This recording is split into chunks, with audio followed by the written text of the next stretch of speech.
رئاسة لبنان بين عمان وبكركي. ماكرون: تدخلات تؤثر على الاستقرار. السفيرة الفرنسية تزور الجنوب وتجدد دعم فرنسا للبنان. السعودية مع رئيس مقبول من الجميع. السفير السعودي في بكركي: المملكة لن تتردد في القيام بأي جهد للمساعدة في الانتخابات.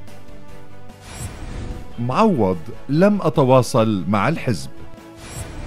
إسرائيل تسقط مسيرة متسللة. أدوية السرطان محور اجتماع في السراي وبنود إصلاحية في موازنة 2023. الدولار يتخطى عتبة 45,000 ليرة في السوق السوداء.